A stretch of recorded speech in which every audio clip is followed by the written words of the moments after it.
Apa kabarnya pada pagi hari ini? Kedinginan kelihatannya. Udah berapa hari kehujanan di Bogor.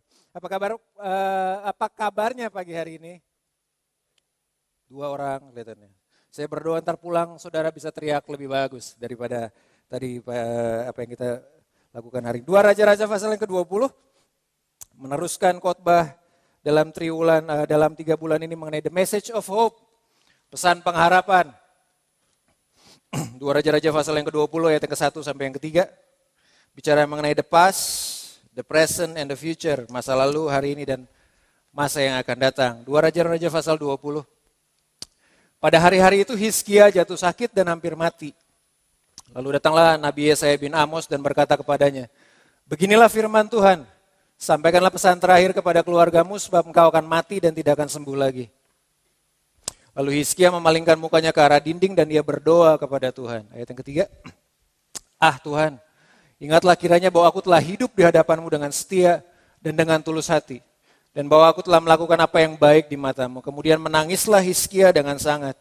Saya mau sodorkan kepada saudara, Bapak Ibu Saudara sekalian pada pagi hari ini sebuah kisah di Alkitab yang sebetulnya cukup familiar kalau saudara dengar namanya mengenai seorang raja yang bernama Hizkia.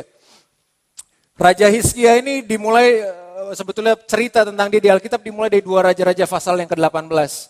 Hizkia adalah anak dari seorang raja Yehuda, jadi bapaknya Hizkia itu bernama Raja Ahaz. Kalau saudara baca nanti sebelum-sebelumnya itu bercerita tentang semua mengenai raja kerajaan di Israel.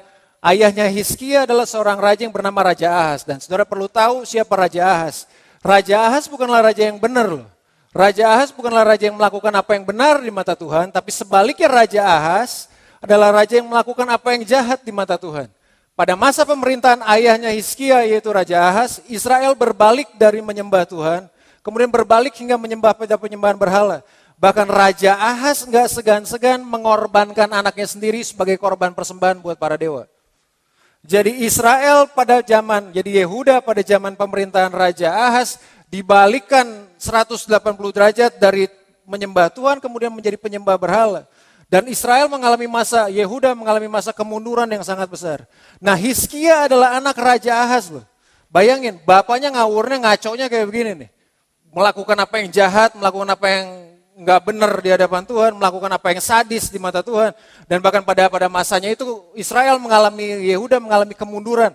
Baik secara rohani, baik secara pertahanan, baik sebagai bangsa. Israel, Raja Yehuda mengalami kemunduran pada saat itu. Hizkia adalah anak Raja Ahaz. Bayangin bapaknya ngawur kayak begini. Dan sangat puji Tuhan, ibunya Hizkia namanya Abi. Anak dari Zakaria dan ibunya ternyata yang mengajarkan nilai-nilai kebenaran firman Tuhan buat Hizkia. Sehingga Hizkia memulai menjadi raja dengan melakukan apa yang benar di mata Tuhan. Nah pertanyaannya kayak begini, kalau ayahnya ngaco, beruntung ada ibunya. Kalau ayah ibunya ngaco, jadi gimana anaknya? Kan itu yang jadi pertanyaan. Karena banyak loh di Alkitab. Karena banyak bapaknya nggak benar, beruntung ada ibunya. Saudara perlu baca bukunya Stormy Omartian. Judulnya The Power of Praying Mother kalau nggak salah. Kuasa dari ibu yang berdoa, itu buku yang bagus. Saya nggak tahu di perpustakaan ada apa enggak, itu buku udah lama. Tapi itu menunjukkan bahwa ya kalau ayahnya ngaco, kemudian beruntung ada ibunya dan ibunya bisa mewariskan, bisa memberikan keteladanan yang baik kepada anaknya. Nah pertanyaannya kalau misalnya ayahnya dan ibunya ngaco, kemudian gimana cerita anaknya? Gimana kisah selanjutnya anaknya? Karena kita seringkali cenderung untuk kayak begini. Mendapati bahwa seringkali kita berkata, saya adalah korban keadaan. Mohon maaf loh. Kalau papa mama saya cerai, ya saya begini karena orang tua saya bercerai. Saya jadi pecandu narkoba karena orang tua saya bercerai. Saya menjadi terlibat dalam pergaulan bebas, terlibat dalam semua kejahatan sampai semua hal yang buruk karena orang tua saya, keluarga saya tercerai-berai, kemudian orang tua saya berpisah semenjak saya masih kecil. Nah, saya harus beritahu buat saudara. Orang yang paling bertanggung jawab terhadap kebahagiaan hidup saya adalah diri saya. Bukan orang lain. It's not include, itu juga bukan termasuk orang tua kita. Orang yang paling bertanggung jawab terhadap kebahagiaan hidup saya, keberhasilan kehidupan saya adalah diri saya sendiri. Karena seringkali kita mendapati begini, bahwa kita seringkali berkata, oh saya kayak begini karena korban orang lain. Jadi saya kayak begini karena saya pernah dilecehkan oleh orang tua saya puluhan tahun yang lalu. Nah, kalau saudara menganggap diri saudara adalah korban dari peristiwa masa lalu, itu sama seperti saudara sedang mengikat kaki saudara dengan masa lalu yang ada di belakang. Saudara sedang mengikat, merantai kaki saudara dengan peristiwa masa lalu yang menyakiti saudara, dan kemanapun saudara pergi hari ini, saudara sedang bawa peristiwa itu. Kalau saudara dilecehkan, mohon maaf, kalau saudara dilecehkan waktu masih kecil atau mengalami kekerasan, apapun juga masih kecil, dan kita masih nggak bisa lupakan, kita masih nggak bisa mengampuni, kemanapun saudara pergi hari ini, saudara sedang bawa pengalaman masa lalu tersebut bersama dengan saudara. Dan saya harus beritahu buat saudara, cuman pengampunan daripada Tuhan yang bisa bereskan akan hal itu. Itu seperti kita sedang dirantai kepada peristiwa masa lalu, dan kemanapun kita pergi, kita akan selalu membawa peristiwa masa lalu tersebut. Saudara dapati, kalau saudara baca koran, semua pelaku kekerasan seksual terhadap anak adalah korban waktu mereka masih kecil. Selalu, Pak. Ketika ada pelaku kekerasan seksual terhadap anak ditanya, kenapa? Karena saya korban 20-30 tahun yang lalu. 40 tahun yang lalu. 40 tahun yang lalu, jadi 40 tahun yang lalu dia membawa semua luka-luka dia untuk hidup hari ini. Membawanya untuk hidup hari ini. Dan Tuhan cuma berkata gini, cuman pengampunan. Karena memang cuman Tuhan yang punya kuasa untuk memberikan pengampunan dan mengampuni kita seutuhnya. Psikologi cuma membantu. Saya bukan berarti anti psikologi, anti ilmu kejiwaan. No. Ya, itu cuma membantu. Tapi cuman Tuhan loh. Yang punya seutuhnya bisa mengampuni kita, seutuhnya bisa memahami kita, seutuhnya bisa memberikan kita pengampunan yang sama, kemudian kita melepaskan pengampunan yang Tuhan kasih dalam hidup kita untuk mengampuni kesalahan orang lain. Pengampunan itu seperti memutuskan rantai antara saudara dengan masa lalu saudara. Kalau saudara nggak mengampuni, itu artinya saudara sedang memutuskan rantai ikatan dari saudara dengan peristiwa masa lalu yang menyakiti saudara. Supaya apa? Supaya yang terjadi di masa lalu nggak bisa menyakiti saudara di hari ini. Itu pengampunan yang daripada Tuhan. Waktu saya putuskan untuk saya mengampuni, itu berarti bahwa orang yang menyakiti saya 30 tahun yang lalu, semua peristiwa yang menyakiti saya 20 tahun yang lalu, 30 tahun yang lalu, nggak punya kuasa untuk menyakiti saudara hari ini. Itu yang terjadi dengan pengampunan. Pengampunan, benefitnya, keuntungannya ada di saya loh Pak. Kalau saya nggak mengampuni pengalaman yang 30 tahun yang lalu atau 20 tahun yang lalu, kemanapun saya pergi, kalau saya pernah dilecehkan atau gimana, saya akan selalu melecehkan orang lain. Yang terjadi adalah saya akan menyakiti orang lain di hari ini. Karena saya alamin itu 20 tahun yang lalu, kemudian saya bisa menyakiti orang itu hari ini. Seringkali kita berkata bahwa kita korban daripada peristiwa yang masa lalu. No. Saudara dan saya harus ambil sebuah keputusan. Pengampunan satu-satunya jalan untuk putuskan bahwa apa yang terjadi di masa lalu nggak memiliki kuasa untuk mempengaruhi kita hari ini. Kalau kita nggak mengampuni pengalaman kita di masa lalu, orang yang menyakiti kita di masa lalu, saya harus beritahu buat saudara, masa depan saudara akan menjadi sebesar masa lalu saudara. Yes. Karena kita masih dirantai oleh masa lalu kita. Akan jadi sebesar itu pula masa depan kita. Dan saya harus beritahu kalau masa depan saudara sebesar masa lalu saudara, itu kasihan banget kehidupan kita. Makanya Yesus berikan pengampunan. And thank God, Hizkia punya seorang ibu yang takut akan Tuhan, mengajarkan nilai-nilai kebenaran. Tolong munculin ayat yang pertama yang tadi. Dan dari pasal 18, 2 Raja-Raja sampai pasal ke-20, Hizkia melakukan apa yang benar loh di mata Tuhan. Hizkia melakukan apa yang bagus di mata Tuhan. Hal pertama yang dia lakukan kalau saudara baca, dia pulihkan kembali penyembahan kembali kepada Tuhan. Dia melakukan apa yang benar di hadapan Tuhan. Dia mencari Tuhan, dia melakukan semua yang benar di hadapan Tuhan. Kemudian apa? Dan waktu dia kembalikan semua penyembahan kepada Tuhan, lambat laun bangsa Israel menjadi bangsa Yehuda menjadi bangsa yang diberkati. Dan bukan berhenti sampai di situ. Kerajaan Yehuda itu kerajaan kecil. Yehuda itu cuma kalau nggak salah sekitar 2 suku bangsa aja. Dan waktu itu pernah ada satu kejadian sebelum pasal ini bahwa dia berperang dengan sebuah bangsa yang besar dan dengan ajaib Tuhan tolong Hizkia. Jadi dengan kata lain bahwa antara pasal 18 sampai pasal 20 Hizkia lihat bagaimana Tuhan bekerja dalam kehidupan. Hizkia melihat bagaimana mujizat Tuhan dinyatakan dalam kehidupannya. Hizkia melihat pertolongannya Tuhan. Dan sambil begitu pun dia tetap melakukan apa yang benar di hadapan Tuhan. Cuman ayat yang pertama yang agak mengganggu adalah berkata gini, pada hari-hari itu. Jadi setelah Hizkia melewati tahun-tahunnya, waktu-waktunya bersama dengan Tuhan, tetap mencari Tuhan. Pada hari-hari itu, Hizkia jatuh sakit dan hampir mati. Sakit itu kalau nggak salah disebutnya bara, seperti bisul, dan itu ada di sekujur tubuhnya. Pada hari-hari itu setelah Hizkia melewati semua waktu-waktu sebelumnya bersama dengan Tuhan, pada hari-hari itu Hizkia jatuh sakit dan hampir mati. Hanya karena kita hidup benar di hadapan Tuhan, bukan berarti kita tidak ditimpa kesulitan. Oh, Hanya karena saya hidup benar mencari Tuhan, bukan berarti saya nggak ditimpa dengan sakit penyakit. Karena hari ini kita diajar, seringkali mendengar pengajarannya cuma gampangan aja. Ikut Tuhan, kaya. Ikut Tuhan, mobil baru. Ikut Tuhan, rumah baru. Ikut Tuhan, istri baru. Enggak, kelihatan kalau istri baru, ya pikir nggak benar, nggak maksudnya. Kita diajar dengan gampangan, kalau ikut Tuhan nggak pernah sakit. Kalau ikut Tuhan banyak duit. Kita diajar dengan praktik kayak begini loh. Hizkia membuktikan loh. Hanya karena dia hidup benar di hadapan Tuhan, bukan berarti dia bebas dari kesulitan.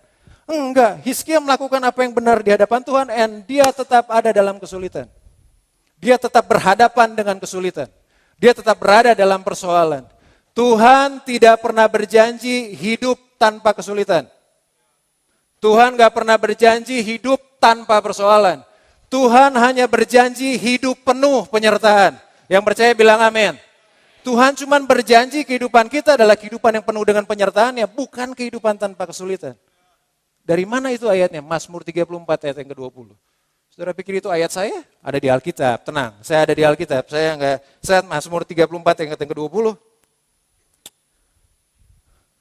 Kemalangan orang benar banyak, tetapi Tuhan melepaskan dia dari semuanya itu. Kemalangan orang benar banyak. Bukan bakso Malang loh ya. Bakso Malang enak, banyak tuh boleh lah. Tapi ini kemalangan orang benar banyak. Tetapi Tuhan melepaskan dia dari semuanya itu. Kalau, jangan dihilangin ayatnya. Kalau Alkitab berkata ini, kemalangan orang benar banyak titik. Nah itu mati kita.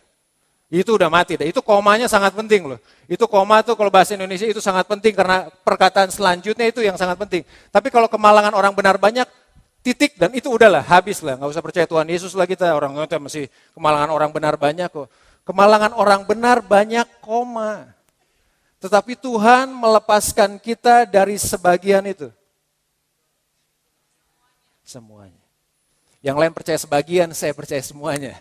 Saya nggak tahu kalau ada percaya. Kemalangan orang benar banyak, koma. Tapi Tuhan melepaskan dia dari semuanya itu. Kemalangan orang nggak benar banyak, titik. Silakan saudara mau pilih yang mana lah. Saya sih nggak terserah masing-masing. Tapi Alkitab berkata gini, kemalangan orang benar banyak, koma. Tuhan melepaskan dia dari semuanya itu. Itu harapan tuh. Itu yang Hizkia pegang tuh. Ketika dia berhadapan dengan kesulitan, ketika dia berhadapan dengan kesukaran, sama-sama kita berhadapan dengan kesulitan. Siapa bilang kalau saudara nggak percaya Tuhan Yesus, saudara nggak sulit? Siapa bilang? Enggak juga, sulit juga. Tapi yang buat beda komanya. Tuhan melepaskan kita dari semuanya itu. Hanya karena kita hidup benar di hadapan Tuhan, bukan berarti kita tidak ditimpa oleh kesulitan. Enggak. Bukan berarti kita tidak ditimpa oleh sakit penyakit, enggak. Tapi Tuhan selalu menjanjikan kehidupan penuh dengan penyertaan. Pada saat kalau saudara baca ayat tadi yang pertama, bahwa ketika Hizkia sakit, yang pertama boleh munculin. Hizkia jatuh sakit dan hampir mati. Lalu datanglah Nabi Yesaya. Jadi Nabi Yesaya besukin Hizkia. Saya bersyukur buat tim besuk GSJ Bethlehem loh. Saya suka lihat di Facebooknya Pastor Fencung sebetulnya. Itu berita tentang gereja ada di sana. Saudara perlu follow beliau. Saudara mau lihat berita tentang gereja, mau apapun juga ada di sana. Bahkan saya tadi pagi saya sempat lihat Facebooknya. Supaya pengen tahu khotbahnya Pastor Yenti tadi pagi itu apaan gitu ya, saya pengen tahu. Jadi semuanya ada di dia. Dan saya bersyukur kedatangan, biasa tim besuk ketika datang berdoa buat saudara, berdoa buat kita, datang berdoa adalah memberikan kita kekuatan. Betul? Tim besuk itu selalu datang walaupun rame-rame itu selalu memberikan kekuatan. Memberikan pengharapan lah. Selalu kan, itu intinya tim besuk. Bahwa saudara nggak pernah sendiri dalam kehidupan. Saya punya beberapa teman live yang selalu telepon. Selama seminggu ini kabarnya kayak gimana. Kita sama kalau dalam kesulitan sama-sama berdoa. Dan itu memberikan kekuatan. Selalu ketika ada orang yang datang besuk memberikan kita kekuatan. Memberikan kita pengharapan. Nah, Hizkia udah lumayan lama nggak bertemu dengan Nabi Yesaya. Jadi ketika pengawalnya berkata bahwa Nabi Yesaya datang. Muncul kembali harapan dalam hati Hizkia. Karena dia udah sakit dan hampir mati. Bisul sekujur tubuh, bayangin bisulnya sekujur tubuh. Saya nggak tahu ya posisinya di mana. Tapi kalau bisul satu aja, jangankan banyak itu sangat mengganggu kan ibaratnya. Dan udah cukup lama Hizkia nggak ketemu Nabi Yesaya. Dan Nabi Yesaya adalah seorang Nabi Tuhan pada saat itu. Jadi ketika pengawalnya berkata Nabi Yesaya datang. Nabi Yesaya kemudian datang. Nabi Yesaya datang dan harapan muncul dalam Hizkia. Harapan untuk sembuh, kenapa? Dia Nabi Tuhan loh. Dia bisa berdoa untuk bawa kesembuhan atau dia bawa pesan Tuhan untuk menyembuhkan. atau bagaimanapun juga. Karena Hizkia sedang terkujur sakit parah kemudian di tempat tidurnya. Dan ketika Nabi Yesaya datang, kemudian saya langsung mungkin dia ngobrol-ngobrol singkat kayak gimana. Karena kemudian tiba-tiba Raja langsung bertanya, apa firman Tuhan buat saya pada pagi hari ini? Tanya kepada Yesaya, kemudian Yesaya berkata begini bos, tolong kumpulin keluarga, hari ini bos akan mati. Saudara bayangin gak? Datang gitu ya, Nabi, bukannya bawa pengharapan nih pendeta, mati ntar jam 3. Waduh, kayak gimana itu? Bayangin pengharapan yang sudah muncul itu kemudian, lu gila, masa gue didoain mati gitu ibaratnya. Seorang Nabi Tuhan doain mati, kemudian Yesaya kembali lagi ke belakang. Nah cuman yang saya dapatin adalah, Hizkia bisa punya opsi adalah tolong penggal dah kepalanya Nabi, kurang ajar juga gitu, doain orang mati, jadi tolong mawal dia ke penjara atau dipenggal, tapi Hizkia enggak loh, Hizkia enggak. Nah saya cuma sodorkan gini, apa yang saudara lakukan ketika orang yang saudara harapkan membawa kabar baik justru datang membawa kabar buruk? Apa yang saudara lakukan, apa yang kita lakukan ketika orang yang kita berharap akan melepaskan kita dari kesulitan, justru orang tersebut menyulitkan kita. Apa yang saudara harapkan ketika orang yang kita harapkan akan menolong kita, justru orang tersebut akan menyulitkan kita. Hizkia berhadapan dengan situasi seperti ini loh. Dia mengharapkan kabar baik, justru kabar buruk yang dilakukan. Kabar buruk yang didapatkan. Apa yang harus kita lakukan? Ketika kita berharap anak yang akan nanti mengangkat derajat orang tua, tiba-tiba dipanggil pulang ke surga. Apa yang akan kita lakukan? Apa yang harus saya dan saudara lakukan? What do you do? Ketika orang yang kita kasihi, yang kita harapkan akan menolong kita, justru orang tersebut tiba-tiba dipanggil pulang. Dan seakan-akan kelihatannya kehidupan itu berjalan sangat kejam. Sangat enggak fair. Apa yang saudara lakukan? Hizkia bisa berteriak enggak fair loh. Kenapa? Karena dia melakukan apa yang benar di hadapan Tuhan. Dia bukan raja yang kejam kok. Tapi kenapa seolah-olah itu seperti Pastor Yona bilang udah jatuh, ditimpa tangga, digigit anjing gila. Masuk rumah sakit gak ada dokternya lagi. Misalnya kayak begitu gitu. Saking parahnya kalau gitu. Dan Hizkia mengalami kayak gitu loh. Apa yang kita lakukan ketika kita berharap pada orang yang membawa kabar baik, justru kabar buruk yang kita dapati. Ini yang sebetulnya garis besarnya. Apa yang kita lakukan ketika harapan kita hilang. Ketika harapan saudara pudar. Ketika kita gak punya apa-apa lagi dengan berharap. Hizkia melakukan sebuah hal yang saya dan rasa kita perlu belajar pada pagi hari ini. Ayat yang kedua.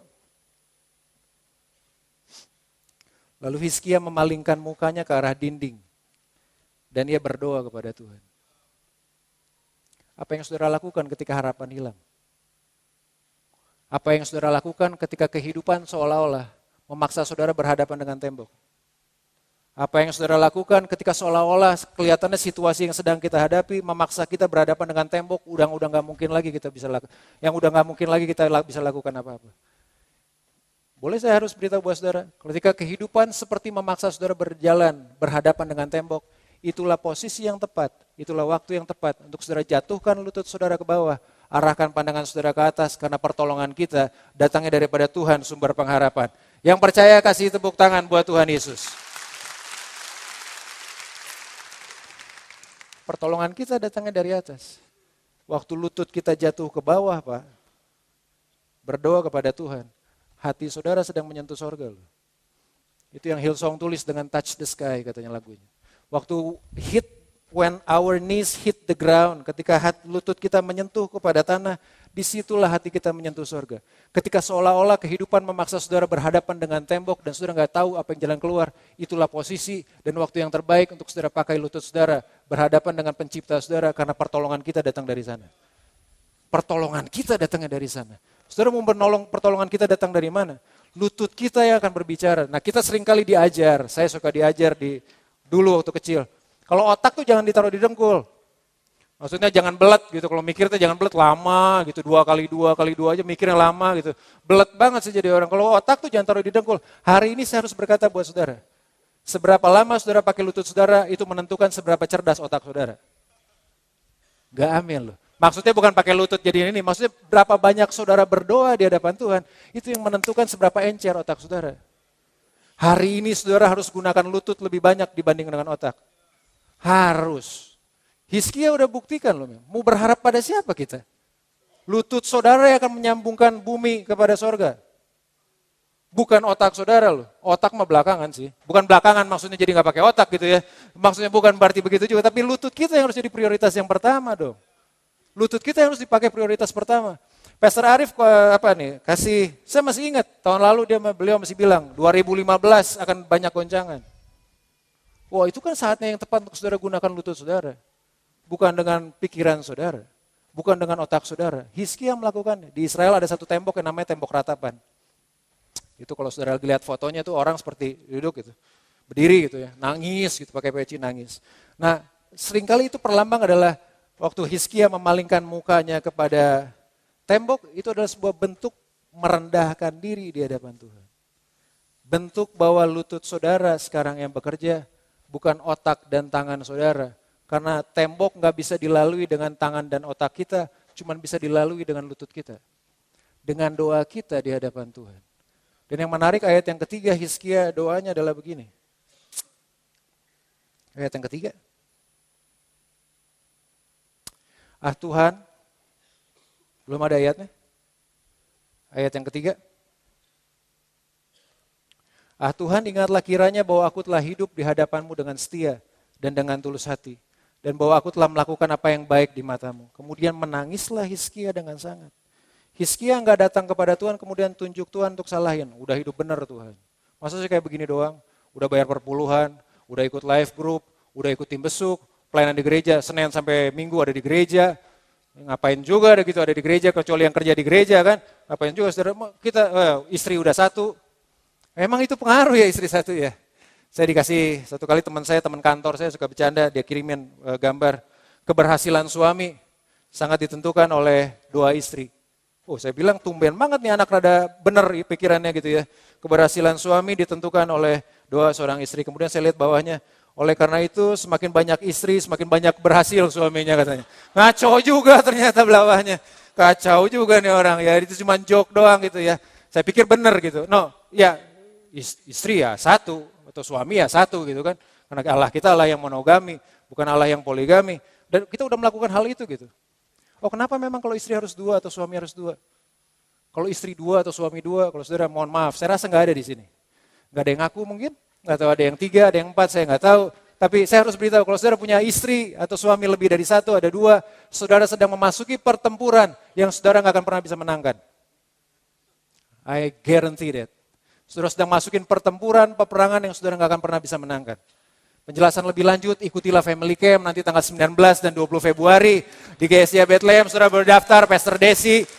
Ya, Des, udah disponsori nih Des, tinggal tunggu amplopnya. Kalau gitu, oke balik lagi kembali melakukan hidup yang benar loh. Dia memalingkan mukanya, kemudian dia berdoa kepada Tuhan. Doanya bukan doa menyalahkan Tuhan, doanya cuma berkata gini, saya dalam posisi ready Tuhan. Tuhan mau buat saya pergi silahkan, Tuhan mau lanjutkan saya hidup silakan. Kemudian dia menangis dengan sangat. Ingat, bukan tangisannya. Ada orang banyak nangis juga nggak bertobat-tobat, banyak juga sih. Banyak, sinetron apalagi gitu ya. Banyak banget gitu, pakai bawang kah, pakai air hujan lah, pakai apa ya terserah lah. Bukan tangisannya, tapi sikap hatinya loh. Mazmur 34 ayat ke-19. Ayat tadi yang kemalangan orang benar banyak, ayat atasnya berkata begini. Tuhan itu dekat kepada orang yang patah hati. Dan dia menyelamatkan orang-orang yang remuk jiwanya.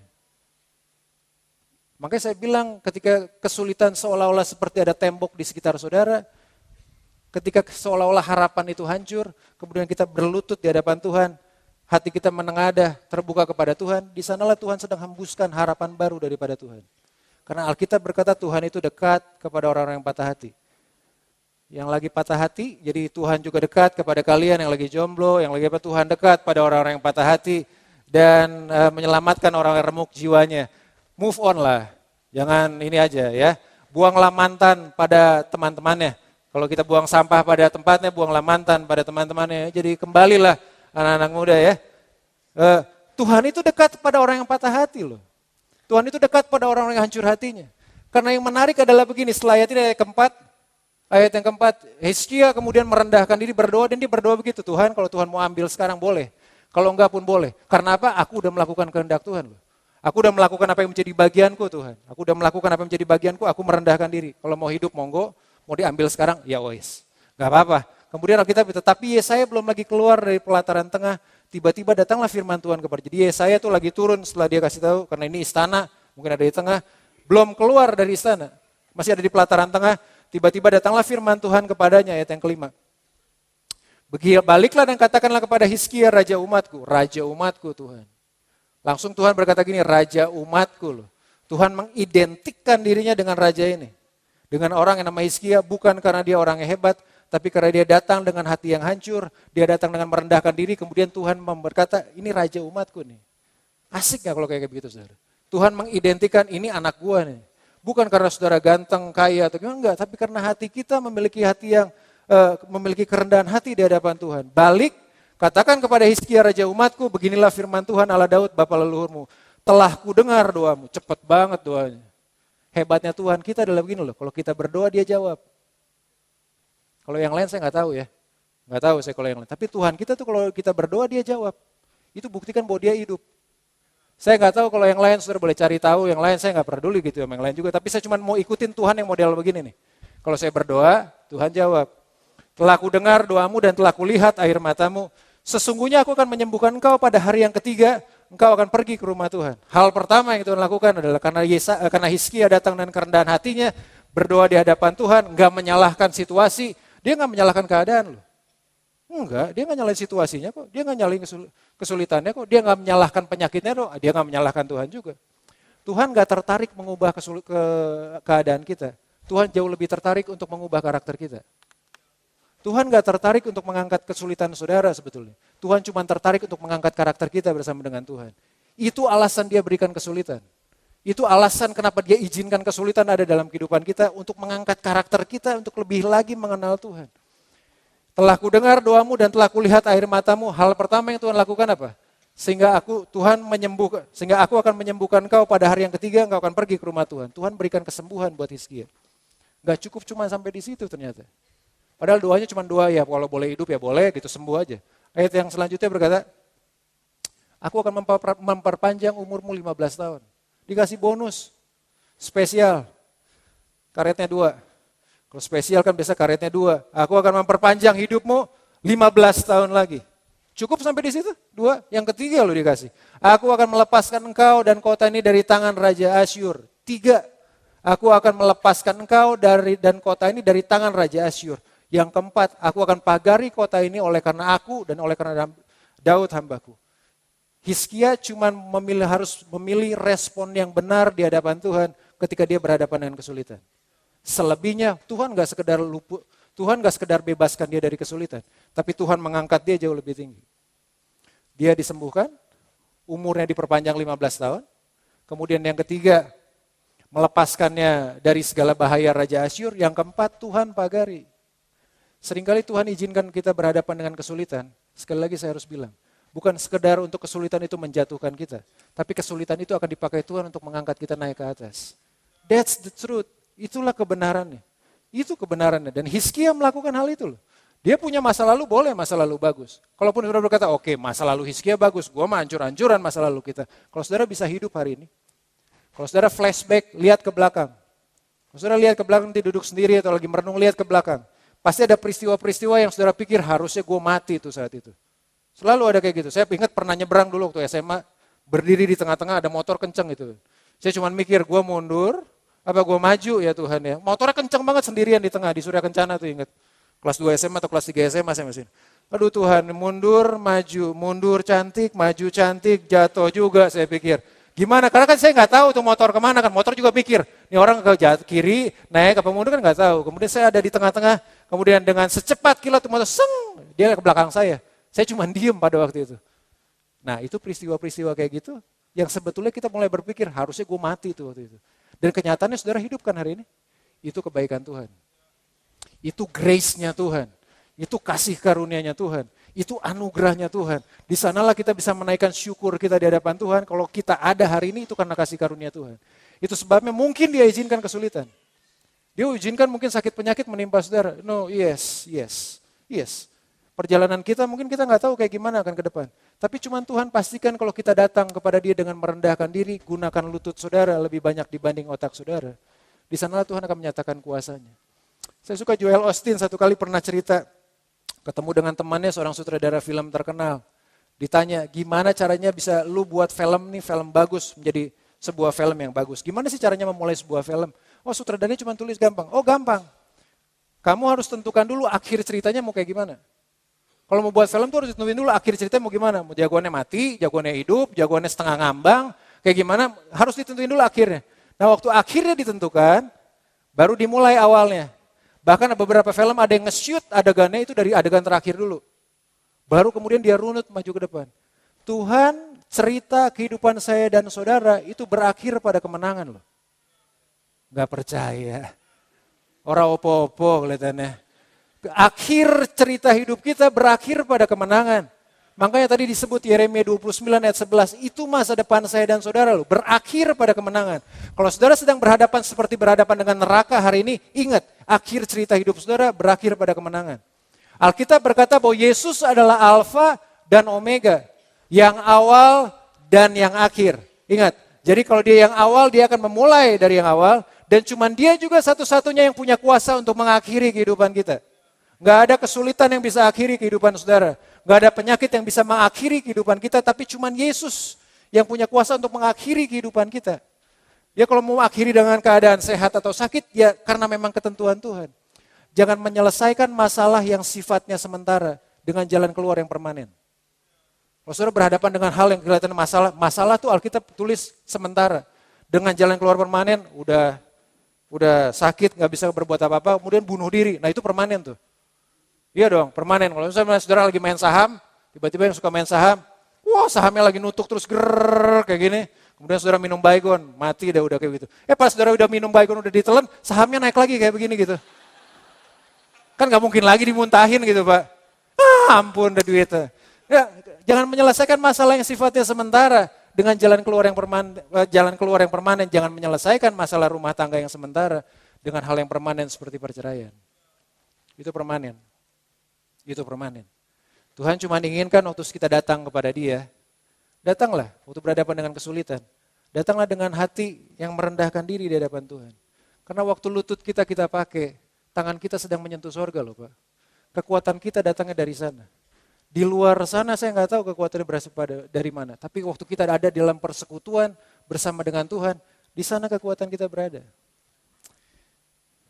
Saya akan akhiri dengan ini. Biasa kalau udah masuk bulan Desember, itu bulan-bulan yang enak kelihatannya ya. Udah mulai hujan, kita udah mulai lagu-lagu Natal udah ada, kemudian ya udah mulai enak lah, hawa-hawanya udah mulai ber gitu kan, udah mulai hujan. Saya nggak tahu kalau yang di Jakarta kebanjiran mungkin nggak enak, saya mohon maaf. Cuman maksudnya seringkali kalau udah mulai Desember tuh kelihatannya suasananya udah berbeda gitu. Kalau kita ya ada Natal, ada kayak gimana, kumpul dengan keluarga rame-rame. Dan makanya saya selalu bilang tadi apa yang Pastor Arif katakan di awal tahun 2015 bahwa 2015 akan menjadi tahun penuh goncangan. Dan kami rasa sebagai keluarga, dalam segi bisnis, dalam segi kesehatan, dalam segi keluarga, ya kami rasa. Oh gua gak rasa tuh kayak begitu. Oh thank God, bagus buat saudara. Tolong temannya yang lagi bermasalah. Tolong teman yang lagi mungkin sedang mengalami kesulitan. Dan 2015 sementara kami berpikir bahwa kita akan laluin 2015 ini dengan good, dengan baik. Kemudian ya ayah mertua saya sakit di 2015 kemarin. Karena dia udah punya penyakit diabetes yang udah agak lama. Kemudian kita periksa. Ternyata sampai kemarin saya sempat sampai harus ketemu dia. Dan kita anak-anak ketemu dia dan dokter harus pastikan bahwa dia harus dihemodialisa. Dia harus dicuci darah. Itu sebuah perjuangan yang gak gampang loh. Jadi kalau kadang kita pikir yang khotbah tuh gampang banget ngomongnya. Oh saya rasakan susahnya juga Pak. Kita punya kesulitan masing-masing. Kalau ada sekitar 1.200 orang di sini, 1.300 orang yang ada hadir di sini, saya yakin saudara sedang bertempur dengan pertempuran saudara masing-masing. Saya yakin pasti. Mukanya kelihatan sih. Kalau kita lagi bertempur, lagi itu enggak ya. Lagi cemong-cemong gitu, kalau enggak itu mah Rembo kelihatannya enggak. Saya tahu saudara sedang bertempur, berhadapan dengan kesulitan masing-masing, tapi saya dapetin ini loh. Dan saya dapetin, makanya gini, it has to bless me first. Ayat ini udah memberkati kami sekeluarga udah jauh lama. Dan ini yang mempersiapkan kami berhadapan dengan Tuhan. Aduh Tuhan kelihatannya kesulitan lagi.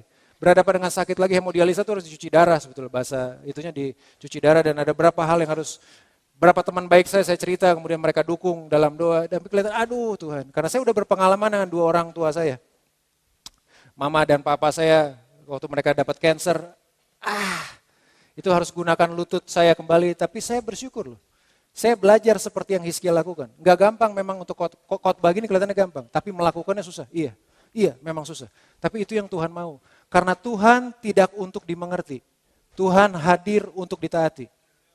No, saya nggak perlu mengerti semua rencana Tuhan, saya nggak perlu. Yang Tuhan nggak kepengen kita mengerti semua rencananya Tuhan. Tuhan cuma kepengen kita mentaati Dia aja. Urusan mengerti, urusan belakangan. Tuhan cuma ingin kita mentaati Dia doang. Cuman kita kepengen mengerti, saudara nggak akan pernah bisa mengerti rencana Tuhan. Tapi waktu kita mentaati rencana Tuhan, izinkan Dia yang bekerja dalam kehidupan kita. Izinkan Dia yang ambil jalannya dalam kehidupan kita. Kami berdoa waktu ini buat ayah kandung saya, almarhum papa, udah lama, 2 tahun lalu, 3 tahun lalu meninggal. Dan kami sebelasa dia hidup, kita berdoa buat dia. Kakak saya juga selalu telepon, ayo kita berdoa, berpuasa. Kita lakukan semua kok doa puasa. Kita lakukan semua doa puasa, kemudian dia meninggal. Kita berdoa buat kesembuhan dia, supaya dia bisa hidup lagi. Kemudian dia meninggal. Apa itu bukti bahwa Tuhan gak setia dalam kehidupan saya? Apa itu bukti bahwa Tuhan kelihatannya gak berbelas kasih pada keluarga? Enggak loh. Seringkali kita mengidentikan kesembuhan itu dengan kesembuhan fisik. Kita lupa bahwa seringkali Tuhan pakai peristiwa itu untuk menyembuhkan sisi spiritual kita. Menyembuhkan hubungan relasional kita. Tuhan gak sembuhkan ayah saya secara fisik, tapi Dia sembuhkan hubungan spiritual saya, hubungan kami sekeluarga, hubungan relasional saya, hubungan sosial saya. Dia mengangkat kami untuk memahami Tuhan dengan cara yang baru. Dia gak sembuhkan secara fisik, yes, tapi Dia sembuhkan dengan cara Dia yang lain. Kesulitan mungkin, sakit penyakit nggak disembuhin, mungkin. Tapi saya percaya pasti Tuhan akan sembuhkan kita untuk dalam berbagai macam cara, untuk hal-hal yang lain. Yang Tuhan cuma pengen begini, waktu harapan hilang, datang pada Dia sumber pengharapan. Datang dengan lutut saudara, bukan dengan kekuatan saudara, bukan dengan gagah saudara. Siapa kita hari ini? Apa yang harus kita lakukan hari ini? Cuman Tuhan loh sumber kekuatan. 3 bulan ini kita bicara mengenai the message of hope, sumber pengharapan. Dan gak ada yang tahu, seminggu yang lalu tiba-tiba teror bom terjadi. Dunia tuh lagi kacau semua, kehilangan harapan. Kalau kita kumpul di sini gak ada harapan juga, mau kayak gimana yang di luar sana? Gak kebayang yang di luar sana. Itu sebabnya Tuhan izinkan kita berada dalam kesulitan. Bagaimana saya tahu Tuhan adalah Tuhan yang menyembuhkan? Bagaimana saya tahu Tuhan adalah Tuhan yang mencukupi? Bahwa ketika saya ada dalam kekurangan, kemudian Tuhan datang untuk mencukupi. Saya mengalami Tuhan. Saya nggak perlu tahu Tuhan secara informasi, tapi saya perlu tahu Tuhan dalam kehidupan saya sehari-hari. Berhadapan dengan Dia sehari-hari, bersekutu dengan Dia sehari-hari. Gampang memang untuk diomongin, tapi sukar untuk dilakukan. Tapi saya beritahu, kemuliaan kita jauh lebih besar daripada kesulitan yang sedang kita hadapi. Alkitab tulis akan hal itu. Dan saya harus bangun tiap pagi, kami suami istri dan semua anak-anak keluarga juga harus bangun tiap pagi untuk berkata, apapun yang terjadi Tuhan tetap baik. Kesulitannya boleh datang, apapun yang terjadi tetap Tuhan baik. Susah Pak, susah, saya jamin susah. Ketika kita berhadapan kesulitan, kemudian kita nggak tahu nih tembok apa yang sedang dihadapi. Dan kita lupa seringkali bahwa kita cuma cukup untuk memakai lutut kita ke bawah, arahkan mata kita ke atas, sumber pengharapan kita ada di dalam Tuhan yang pencipta alam semesta. Waktu Hizkia merendahkan dirinya, Tuhan gak sekedar sembuhkan dia, tapi Dia berikan masa depan 15 tahun kemudian. Tuhan pagari dia, dengan lindungi dia, Tuhan jagai dia. Seringkali kita nggak bisa melihat tangan Tuhan, tapi percayalah akan hatinya Tuhan selalu bersama dengan kita. Mari bangkit berdiri saudara sekalian sambil kita akan selesai pada ibadah yang kedua. Harapan adalah benteng terakhir dari iman. Saya suka Pastor Jonathan Patiasena Kajo selalu berkata, harapan adalah benteng terakhir dari iman. Kalau orang udah kehilangan harapan, dia udah kehilangan semuanya. Itu sebabnya Tuhan memperkenalkan dirinya pada pagi hari ini. Bahwa cuma Dia sumber pengharapan. Kalau pernikahan bermasalah, kalau hubungan orang tua dengan anak bermasalah, hubungan antara sesama saudara bermasalah, ingat, cuma Tuhan sumber pengharapan. Cuma Tuhan yang punya kuasa untuk memulihkan kehidupan kita, punya kuasa untuk memperbaharui kehidupan kita. Saatnya gunakan lutut saudara dan bukan otak saudara. Saatnya gunakan lutut kita merendahkan hati kita di hadapan Tuhan. Karena Tuhan kita gak jauh. Tuhan kita gak jauh.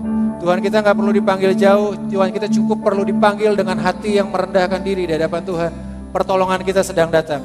Pertolongan kita sedang datang dari Tuhan yang mempunyai alam semesta. Mari kita datang kepada Tuhan sambil berdoa sama-sama. Sambil berdoa sama-sama di hadapan Tuhan. Terima kasih Tuhan Yesus. Terima kasih Tuhan Yesus. Kalau saudara datang pada pagi hari ini, saudara datang pagi hari ini apapun yang sedang saudara hadapi, saudara sedang berhadapan dengan kesulitan. Saya juga datang dengan kesulitan. Saya juga datang dalam pergumulan. Kalau saudara mau mengangkat tangan di hadapan Tuhan, mari kita mengangkat tangan di hadapan Tuhan. Sambil arahkan hati kita ke hadapan Tuhan. Buka hati saudara ke hadapan Tuhan. Pertolongan kita sedang datang.